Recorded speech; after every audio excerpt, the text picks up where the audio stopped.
Hello tout le monde, j'espère que vous allez bien. Avant de commencer la vidéo, je voulais tout simplement vous souhaiter une joyeuse année, une belle année 2021. Je sais que 2020 a été très compliqué, mais je croise les doigts pour que 2021 soit heureuse pour nous tous et nous toutes. Je vous souhaite beaucoup de bonheur, beaucoup de succès et je vous fais des gros bisous. En 2021, on va se retrouver de plus en plus. Et justement, cette vidéo, c'est l'occasion de faire mon bilan de l'année 2020. Donc, c'est parti!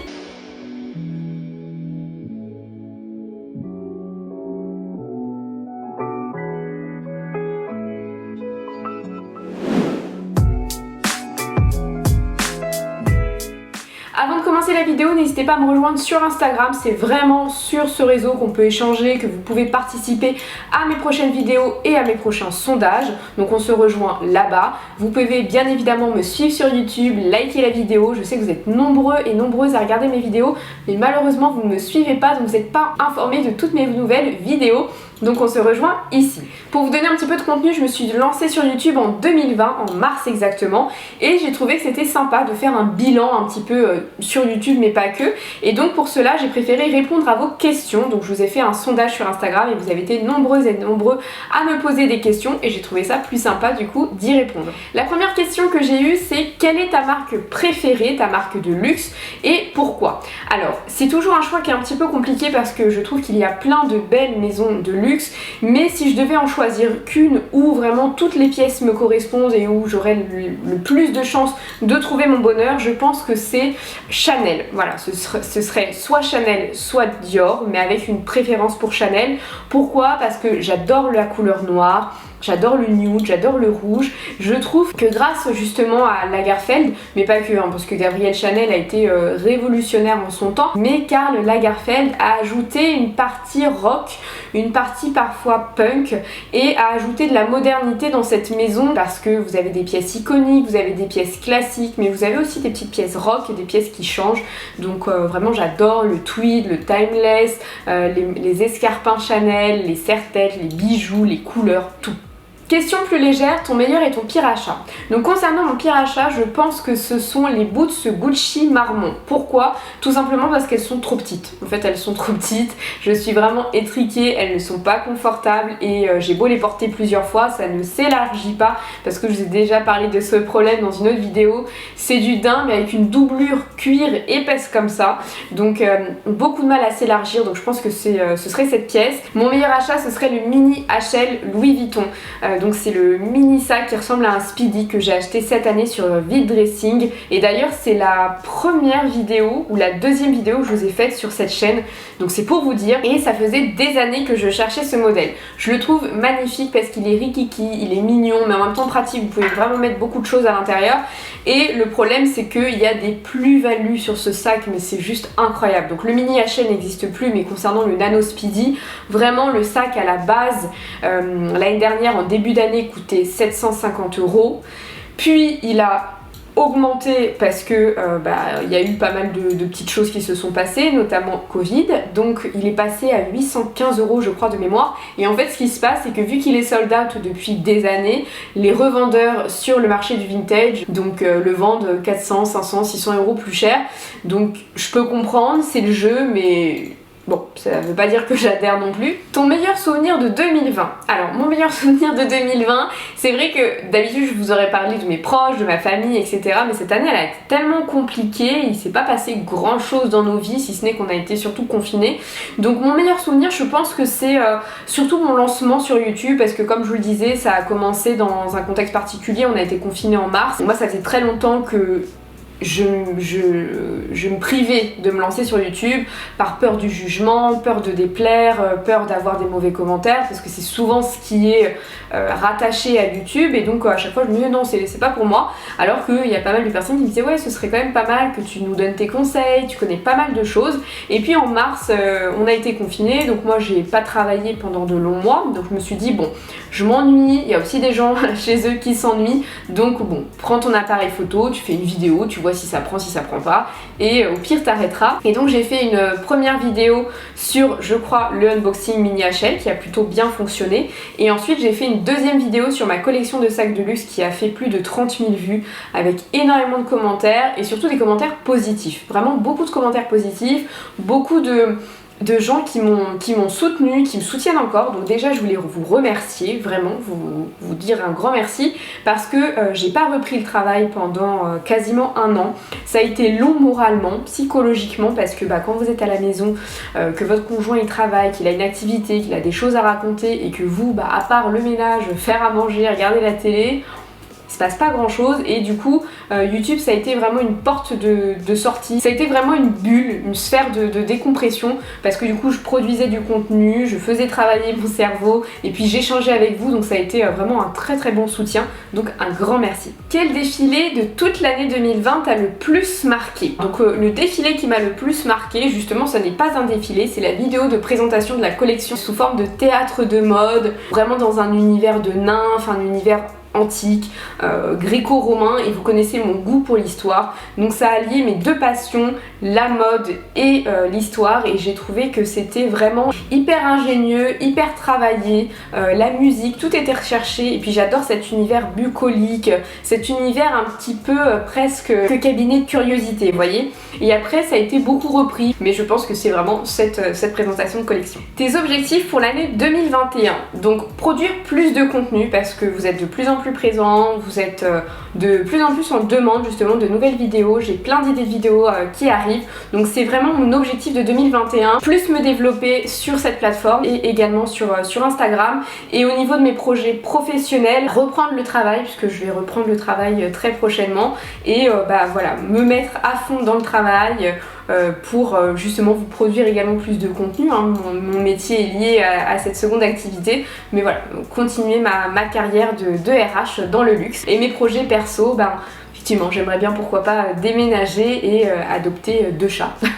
Est-ce que tu es plus épanouie depuis que tu t'es lancée sur les réseaux sociaux? Alors je trouve que c'est une excellente question, donc merci de me l'avoir posée. Donc les réseaux sociaux, l'avantage que ça a, c'est que vous avez plein d'ondes positives, vous avez plein de personnes qui vous donnent énormément de compliments, que vous êtes belle, que vous êtes stylée, donc c'est vraiment très très positif, et en plus surtout quand ce sont des inconnus qui vous le donnent. Donc vraiment tous ces compliments ça me fait extrêmement plaisir. Le pendant des réseaux sociaux, c'est que quand vous êtes public, hein, j'entends pas une star mais public, c'est-à-dire que voilà, vous avez un compte public, vous vous observez plus qu'habituellement, c'est-à-dire que moi je vais vraiment regarder mon image forcément, puisque quand je fais du montage c'est ma tête que je vois, voilà, c'est moi en train de parler, quand je vais poster des photos c'est pareil, donc du coup c'est vrai qu'on peut avoir ce côté où on est plus dur et plus exigeante envers soi-même, mais à l'inverse ça m'a apporté de la confiance en moi, les réseaux sociaux, parce que quand vous avez plein de personnes qui vous disent que t'as l'air gentil, t'as l'air sympa, t'es belle, t'es stylée, franchement ça vous donne beaucoup de confiance et de boost. Donc je pense que les réseaux sociaux ça m'a apporté ça, de la confiance, et puis avec l'âge également voilà, moi j'ai 28 ans, je vais sur mes 29 ans, donc voilà. Donc on a cette maturité, cette prise de confiance en soi qui est très bien. Et puis les réseaux sociaux ça m'a apporté une communauté hyper positive, hyper bienveillante avec moi, donc non, je pense que vraiment que ça m'a apporté beaucoup. Je suis très reconnaissante envers des réseaux sociaux, mais c'est vrai que le pendant de ça, il y a beaucoup de personnes qui vous en parlent, hein, c'est effectivement qu'on regarde beaucoup son image, donc on est de plus en plus dur et ça peut déclencher des complexes, et puis on peut avoir tendance à se comparer aux autres, et pareil à déclencher des complexes en se comparant aux autres, donc il faut faire très attention à ça, et sinon ça m'a apporté, j'ai envie de vous dire, que du positif. Ton avis sur le milieu de la mode, les points négatifs et les points positifs. Donc c'est vrai que moi je suis pas à proprement parler dans le milieu de la mode, c'est-à-dire que moi je suis dans les bureaux, je suis RH et avant j'étais chasseuse de tête, donc je suis plus en contact avec des personnes de bureau que les podiums, que les créateurs, que les brodeuses, que les ateliers. Donc cette vision mannequin, mode, podium, je pourrais pas vous la donner, parce que ce serait vous mentir, je ne sais absolument pas comment, enfin... On a toujours des échos, mais en tout cas je n'y ai pas été, donc je peux pas vous dire. Concernant le luxe et la mode en général, mais d'un point de vue bureau, d'un point de vue recrutement, il faut justement casser les clichés qu'on peut avoir. C'est vrai que moi-même avant, je regardais Le Diable s'habille en Prada et je me disais ah ouais non mais vraiment c'est horrible, etc. Je me faisais tout un monde, et en fait pas du tout. Ce sont des gens normaux, ce sont des gens sympas. Alors comme toute entreprise, vous allez rencontrer des personnes avec qui ça va hyper bien fitter, et d'autres où voilà, ce sera pas votre meilleur ami, mais partout pareil. Enfin, j'ai eu la chance de travailler dans d'autres secteurs avant pour faire un comparatif, donc non, c'est lambda. Après, la chose qui est hyper intéressante, et surtout quand vous êtes passionné, c'est que vous travaillez dans votre passion, donc vous travaillez avec des produits qui vous passionnent, qui vous font rêver, donc c'est énormément positif. Après, effectivement, c'est beaucoup de travail, c'est beaucoup d'investissement, on vous en demande beaucoup parce que le luxe c'est l'exigence, c'est l'excellence, donc c'est donner le meilleur de soi-même, donc effectivement, c'est des horaires qui sont importantes, c'est beaucoup de travail, beaucoup d'investissement, vous pouvez avoir de la fatigue, c'est un univers qui peut être effectivement concurrentiel, mais encore une fois, comme dans d'autres entreprises, mais après, je sais que vous avez été nombreuses à me poser des questions concernant votre physique et que ça vous bloquait à postuler. Alors je vous arrête tout de suite, non, foncez, postulez parce que c'est faux. Encore une fois, je vous parle pas des podiums, je vous parle pas du mannequinat parce que j'en sais rien, mais dans les bureaux ou même en boutique, c'est pas par rapport à ça, vraiment au niveau des profils que je recrute et même des profils qui sont dans l'entreprise, il y a tout âge, toute forme, tout sexe, toute couleur. Après encore une fois, il faut regarder aussi la culture d'entreprise. Vous avez effectivement des cultures d'entreprise qui sont plus ou moins ouvertes, mais on peut pas résumer le luxe à ce que j'ai ouï dire dans une entreprise ou pas. Si ça avait été si horrible que cela, je ne pense pas que ça ferait 7 ans que j'y travaille. Est-ce que tu as des changements professionnels pour 2020 et 2021 ?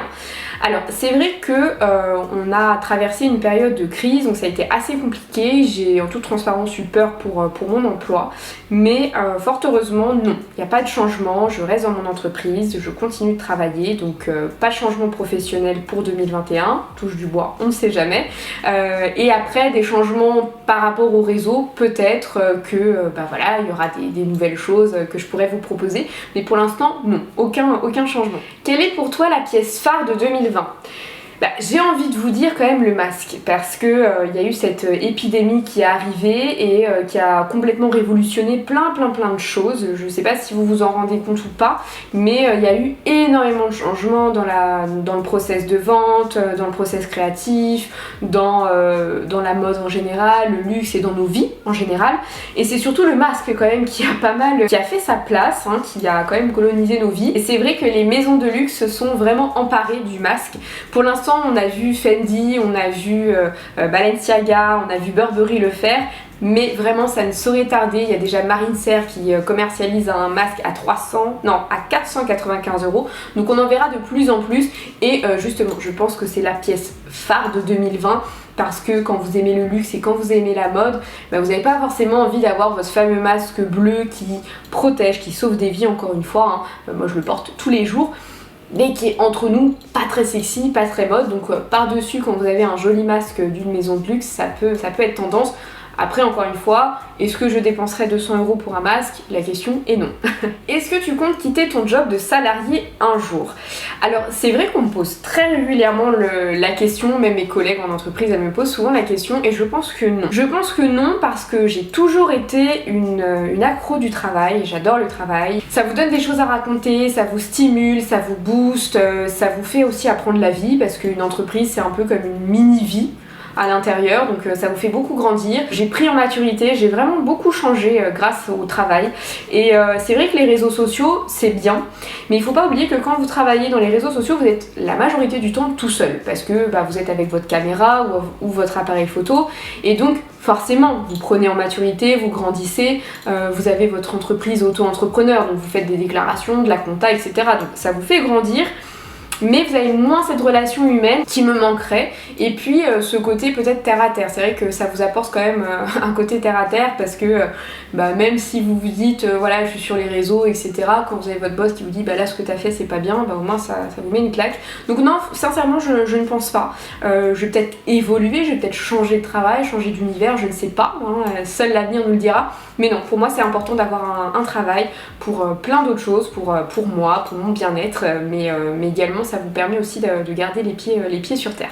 Alors, les chaînes YouTube que tu regardes le plus et tu es ma plus belle découverte. Alors déjà, un grand merci, franchement, c'est ce que je vous disais, vous êtes une communauté incroyable, donc merci beaucoup, ça me fait très plaisir, vraiment. Surtout qu'en un an, je vois que j'ai énormément de retours positifs sur moi, sur ma personnalité, et donc je me rends compte que j'ai un petit peu stressé pour rien finalement, mais déjà, un grand merci. Concernant les chaînes YouTube, c'est vrai que je vais peut-être vous surprendre, mais c'est des chaînes YouTube qui n'ont rien à voir avec ma chaîne. Déjà, une chaîne que j'adore, c'est celle d'Océane. Donc Océane, elle avait fait Beauty Match et déjà dans Beauty Match, j'avais adoré ses punchlines et sa personnalité. Et là, elle s'est lancée sur YouTube et vraiment j'adore sa personnalité, j'adore comment elle est. C'est vrai qu'on a un style qui est très différent, mais je trouve qu'elle s'assume, qu'elle est belle, qu'elle est drôle et donc j'adore regarder ses vidéos. Et une autre chaîne que j'adore, c'est Stevie de Music Feelings. Donc la chaîne c'est Music Feelings parce que j'adore le R&B, j'adore plein de musique, la soul, la funk, la house, plein de choses, mais lui il est spécialisé vraiment sur le R&B, mais pas que, il a une culture musicale énorme et donc il est vraiment expert là-dessus, donc j'aime beaucoup. Et ensuite vous connaissez mon goût pour l'histoire, donc c'est la chaîne La Minute d'Histoire et de Mythologie parce que j'adore la mythologie gréco-romaine, j'adore l'histoire, mais c'est vrai que mon époque entre guillemets pas préférée, mais l'époque que j'aime beaucoup c'est l'Égypte antique et la Rome antique, et donc à chaque fois voilà, c'est des vidéos assez courtes mais qui vous font un rappel de plein de choses. Et moi j'avais fait pas mal d'années de latin, donc j'adore regarder ça. Ce sont vraiment mes 3 chaînes YouTube préférées où vraiment je ne rate aucune vidéo. Donc voilà toutes vos questions concernant mon bilan pour cette année 2020, j'espère qu'il vous aura plu, n'hésitez pas à me poser des questions si vous en avez d'autres. J'ai été la plus claire et la plus transparente possible, vraiment je me suis livrée voilà, sans filtre, donc j'espère vraiment que ça vous aura plu. N'hésitez pas à liker la vidéo, n'hésitez pas à vous abonner à la chaîne, et quant à moi on se retrouve très prochainement pour de nouveaux contenus puisque 2021 je serai de plus en plus présente. Donc je vous fais des gros bisous et je vous dis bye bye.